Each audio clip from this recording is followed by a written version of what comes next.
Drama serial जुड़वा की आने वाली एपिसोड अब बहुत ही ज्यादा इंटरेस्टिंग बनने वाली है, क्योंकि अब सारा और ज़ारा की हकीकत तो आ चुकी है। शाजिया के सामने क्या सारा अपने दिल में नफरत लेकर अपनी माँ के लिए वापस चली जाएगी, या फिर ज़ारा सारा के दिल से अपनी माँ शाजिया की नफरत खत्म करने में कामयाब हो जाएगी, या फिर शाजिया जाएगी। सारा के पुप्पों से बदला लेने के लिए वीडियो का आगाज करने से पहले आप सब लोगों से रिक्वेस्ट है कि अगर अब तक आप लोगों ने चैनल को सब्सक्राइब नहीं किया तो जरूर कर ले। तो जैसा कि आप सबने देखा कि अब सारा के सामने ये हकीकत खुल चुकी है कि असल में शाजिया उसकी माँ है और वो जिंदा है, बजाय इसके कि सारा को ये देखकर खुशी होती। वो बहुत ही ज्यादा दुखी होती है और ज़ारा के समझाने पर भी नहीं समझती। वो बोलती है कि तुम तो यहाँ अय्याशी और ऐशो इशरत की जिंदगी गुजार रही हो, कभी तुम लोगों ने मेरे बारे में सोचा कि मैंने वहाँ पे कैसे जिया और मैं वहाँ पे सुलगती रही। और फिर वो ज़ारा से बोलती है कि तुम तो बहुत ही ज्यादा खुशनसीब हो ज़ारा, तुम्हारे तो बहुत ज्यादा लाड उठाए गए हैं, तुम तो अपनी माँ के पास थी, तुम्हें अपनी माँ की मोहब्बत का एहसास तो है, लेकिन मैं जो दूर थी और मुझे आज तक माँ की मोहब्बत नहीं मिली और मैं फूफू और बाबा की कितनी बातें सुनती रही, तुम्हें इस बात का अंदाजा भी है। जहाँ भी ज़ारा सारा को जवाब देती है कि तुमने कभी बाबा का थप्पड़ खाया है, मैंने खाया है तुम्हारे नाम का थप्पड़ बाबा से अपने मुंह पर। और फिर सारा ज़ारा को जवाब देती है कि यही थप्पड़ और डांट खाकर तो आज तक मैं बड़ी हुई हूँ। कभी तुम लोगों ने ये देखा और ये सोचा कि मैं इतना ज्यादा सहम क्यों गई, क्योंकि मुझे फूफो और बाबा ने हमेशा डरा कर रखा और मेरे साथ वहाँ पर ये टीमों वाला सुलूक होता रहा। दूसरी तरफ मजहर बार बार आदिल के नंबर पर कॉल कर रहा होता है, लेकिन आदिल उसके बाप का कॉल नहीं लेता। जिस पर ज़ारा आदिल से बोलती है कि बाबा को इस हकीकत के बारे में कभी भी कुछ मत बताना, हम जाकर खुद बाबा से बात करेंगे। जहाँ पे दूसरी तरफ मजहर ये सब कुछ देखते हुए बहुत ज्यादा परेशान हो जाता है कि आदिल मेरी कॉल क्यों नहीं उठा रहा, कहीं ऐसा तो नहीं है कि ज़ारा और वो आदिल के साथ कुछ गलत हो रहा है। जहाँ पे ज़ारा आदिल को बोलती है कि तुम्हें बाबा से किसी बात का कोई जिक्र नहीं करना, मैंने तुम्हें मना कर दिया है, तो इसका मतलब है कि तुम किसी बात का कोई जिक्र नहीं करोगे। आदिल ज़ारा से बोलता है कि ठीक है, जैसा तुम कह रही हो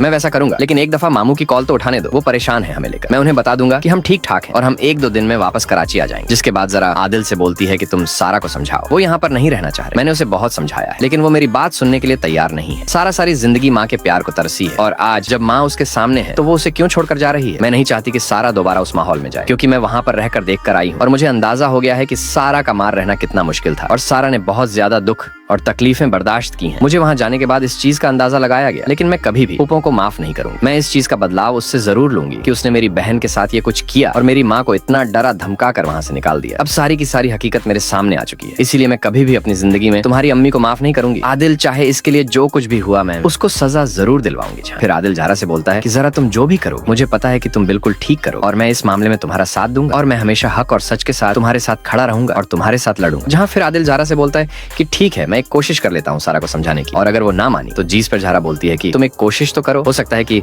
वो तुम्हारी बात मान जाए। और फिर आदिल सारा के पास जाता है और उससे बात करता है और उससे बोलता है कि सारा देखो मेरी बात सुनो, इंसान हमेशा अपनी माँ को तरसता है और जब तुम्हें अपनी माँ मिल गई है तो तुम यहाँ से जाने की बात कर रही हो। तुम जानती हो कि वहाँ पर कैसा सलूक होता है तुम्हारे साथ और तुम ये सब कुछ जानते हुए भी उस जन्म में वापस जाना चाहती हो। अब तो तुम्हें तुम्हारी माँ मिल गई है और ऐसा कौन होगा जो अपनी माँ के मिलने के बाद उसे छोड़कर जा रहा होगा। इतने अरसे बाद तुम्हें तुम्हारी माँ मिली है, अब तुम्हें चाहिए तुम उसी के पास रहो। और सच पूछो तो मैं भी नहीं चाहता कि तुम दोबारा से उसी माहौल में जाओ जहाँ पर तुम्हारा जीना मुश्किल हो चुका था। मुझे तुम्हें देखकर तरस आता था और मेरी कोशिश यही होती थी कि मैं क्या कुछ करूँ कि तुम वहाँ से निकल सको। देखो सारा, अब सारी की सारी हकीकत मेरे सामने आ चुकी है, इसलिए मेरा यही तुम्हें मशवरा है कि तुम अब यहाँ अपनी माँ के पास रहो और वहाँ जाने के बारे में सोचो भी मत। वहाँ जो कुछ भी है मैं और जरा देख लेंगे, हम सब हैंडल कर दें और हम मामू को सारी की सारी हकीकत बता देंगे और मामा ने जो कुछ किया वो सब कुछ मामू के सामने आ जाएगा। तो मामू आंटी शाजिया को जरूर माफ कर देंगे, लेकिन सारा आदिल की एक भी नहीं सुनती, क्योंकि उसके दिल में अपनी माँ के लिए बहुत ज्यादा नफरत है। उसे यही लगता है कि उसकी माँ उसे वहाँ छोड़कर आ गई उन लोगों के बीच में। लोगों ने उसके साथ जुर्म किया और उसकी माँ जिंदा भी थी, उसने फिर भी उसे ढूंढने की कोशिश नहीं की और वो फिर ज़ारा से ज्वेलस होती है कि तुम्हें हर खुशी हर सुकून और हर सुख मिला है और मैं हर खुशी हर सुकून और हर सुख से महरूम रही। इसलिए वो गुस्से में यही फैसला करती है कि उसे कराची वापस जाना है और वो आदिल से बोलती है कि मुझे कराची वापस जाना है आदिल, क्योंकि उसे अभी भी ऐसे ही लग रहा है कि उसकी माँ ने उसे धोखा दिया है और उन जालमों में उसे अकेला छोड़कर आ गई, जबकि उसके नाना मियाँ ने सारी सच्चाई उसे बताई भी है, लेकिन उसे अपने नाना मियाँ की किसी बात पर कोई एतबार नहीं। आदिल और सारा और उसके नाना मियाँ के बताने के बावजूद भी सच सारा उनकी बातों पर यकीन नहीं करती और ना ही वो इस सच को मानने के लिए तैयार है। और फिर वो बोलती है कि आदिल उठो, मुझे वापस अपनी अम्मी के पास जाना है। और वो ज़ारा से बोलती है कि ज़रा तुम प्लीज मेरा सामान भिजवा दो। आदिल और ज़ारा ने बहुत कोशिश की है सारा को समझाने की, लेकिन सारा किसी की भी बात सुनने के लिए तैयार नहीं और आदिल खड़ा हो जाता है जाने के लिए सारा के साथ कराची वापस। कुछ ही लम्हे के बाद जब आदिल सारा को लेकर वहाँ से जाने लगता है तो पर आ जाता है वो ज़ारा और सारा को एक साथ देखकर हैरान हो जाता है और फिर वो ज़ारा से बोलता है कि क्या वाकई अब तुम सबको सच बता चुकी हो। जहाँ फिर शर्मत का इशारा सुनकर सारा अपने आंखों से ज़ारा अपने आंखों से इशारा करती है और समत को शर्मत को बता देती है कि अब यहाँ पर सबको हकीकत खुल चुकी है और सब सच जान चुके हैं। और फिर वह शर्मा से बोलती है कि लेकिन मसला ये है कि अब सारा यहाँ पर रुकना नहीं चाहती, वो अभी भी माँ को कसूरवार मान रही है, वो किसी भी सूरत अम्मी को माफ नहीं कर रही, क्योंकि मेरे आने के बाद अगर सारा उस घर में वापस गई तो फरहत को उसे जीना नहीं देगी, उसके लिए जीना मुश्किल कर देगी। मैं फरहत पुको का रवैया, सुलूक और तरीका सब कुछ वहाँ से देख कर आया हूँ। और फिर जारा से बोलता है कि ठीक है, एक दफा मैं सारा से बात करने की कोशिश करता हूँ। जहाँ दूसरी तरफ आदिल भी जारा से बोलता है कि चलें वापस। और फिर जारा आदिल से पूछती है कि कहाँ, और आदिल जारा से पूछता है कि कराची वापस क्यों, घर वापस नहीं जाना, हमें देर हो जाएगी। वहाँ पर पहुँचते हुए चलो निकले जहाँ। फिर जारा आदिल को जवाब देती है कि आदिल देखो, अब सारी हकीकत हमारे सामने खुल चुकी है कि वहाँ पर कौन रहता था। अब वहाँ पर ना तो मैं जाऊंगी और ना ही सारा जाएगी, और अगर वहाँ पर जाओगे तो तुम अकेले और रही बाबा को तो सब कुछ बताना पड़ेगा और उन्हें डील करना है किसी न किसी तरीके से। दूसरी तरफ शाजिया भी सारा से प्यार और मोहब्बत से बात करने की कोशिश करती है, उसे समझाने की कोशिश करती है और सच बताने की कोशिश करती है कि देखो सारा जो कुछ भी हुआ उसमें ना तो मेरा कसूर है और ना ही तुम्हारा कसूर, हम सबके साथ एक धोखा हुआ है और मेरी बात यही सच है और यही हकीकत है, चाहे तुम इस पर एतबार करो या ना करो। वो जैसे ही और फिर सारा उसकी बात नहीं सुनती और वहाँ से उसके पास जाने के लिए खड़ी हो जाती है। शाजिया सारा के कंधे पर हाथ रखती है तो सारा नफरत से अपनी माँ का हाथ पीछे हटा देती है और शाजिया के दिल में सारा की ये हरकत देखकर बहुत ही ज्यादा तकलीफ होती है। लेकिन सारा भी अंदर से बहुत ज्यादा टूट चुकी है और वो बहुत ज्यादा दुखी है। वो किसी सूरत में भी अपनी माँ की बात नहीं मान रही और ना ही उसकी किसी बात का जवाब दे रही है। वो इसी बात पर बाजिद है कि उसे कराची वापस जाना है अपने बाबा और अम्मी के पास। नाजरीन, मुझे ऐसा ही लग रहा है कि जैसे शाजिया अब अपनी बेटी सारा को लेने के लिए वापस जाएगी फरहद के पास और फिर फरहद को सजा होगी कि उसने इतना बड़ा घनौना जुर्म किया है, क्योंकि अब सारा और ज़ारा की हकीकत तो आ चुकी है शाजिया के सामने। क्या सारा अपने दिल में नफरत लेकर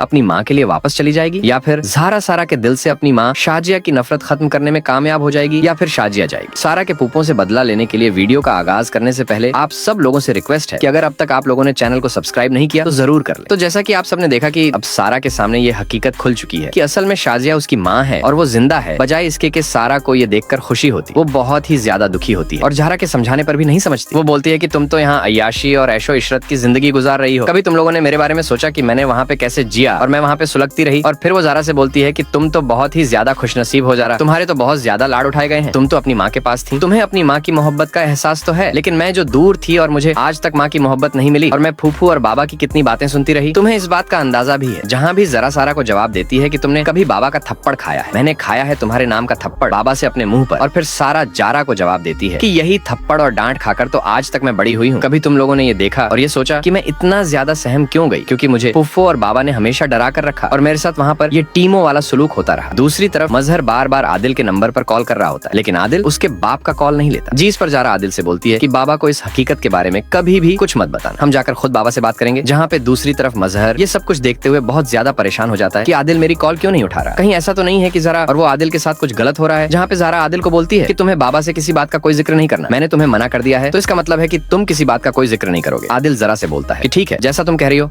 मैं वैसा करूंगा, लेकिन एक दफा मामू की कॉल तो उठाने दो, वो परेशान है हमें लेकर। मैं उन्हें बता दूंगा कि हम ठीक ठाक हैं और हम 1-2 दिन में वापस कराची आ जाएंगे। जिसके बाद ज़रा आदिल से बोलती है कि तुम सारा को समझाओ, वो यहाँ पर नहीं रहना चाह रहे, मैंने उसे बहुत समझाया है लेकिन वो मेरी बात सुनने के लिए तैयार नहीं है। सारा सारी जिंदगी माँ के प्यार को तरसी है और आज जब माँ उसके सामने है तो वो उसे क्यों छोड़कर जा रही है। मैं नहीं चाहती कि सारा दोबारा उस माहौल में जाए, क्योंकि मैं वहाँ पर रहकर देख कर आई हूँ और मुझे अंदाजा हो गया है कि सारा का मार रहना कितना मुश्किल था और सारा ने बहुत ज्यादा दुख और तकलीफें बर्दाश्त की हैं। मुझे वहाँ जाने के बाद इस चीज का अंदाजा लगाया गया, लेकिन मैं कभी भी पुप्पों को माफ नहीं करूंगी। मैं इस चीज का बदलाव उससे जरूर लूंगी कि उसने मेरी बहन के साथ ये कुछ किया और मेरी माँ को इतना डरा धमका कर वहाँ से निकाल दिया। अब सारी की सारी हकीकत मेरे सामने आ चुकी है, इसीलिए मैं कभी भी अपनी जिंदगी में तुम्हारी अम्मी को माफ नहीं करूंगी। आदिल चाहे इसके लिए जो कुछ भी हुआ मैं उसको सजा जरूर दिलवाऊंगी। फिर आदिल ज़ारा से बोलता है कि जरा तुम जो भी करो मुझे पता है कि तुम बिल्कुल ठीक करो और मैं इस मामले में तुम्हारा साथ दूंगा और मैं हमेशा हक और सच के साथ तुम्हारे साथ खड़ा रहूंगा और तुम्हारे साथ लड़ूंगा। जहाँ फिर आदिल ज़ारा से बोलता है कि ठीक है, मैं एक कोशिश कर लेता हूँ सारा को समझाने की, और अगर वो ना मानी तो जीस पर ज़ारा बोलती है कि तुम एक कोशिश तो करो, हो सकता है कि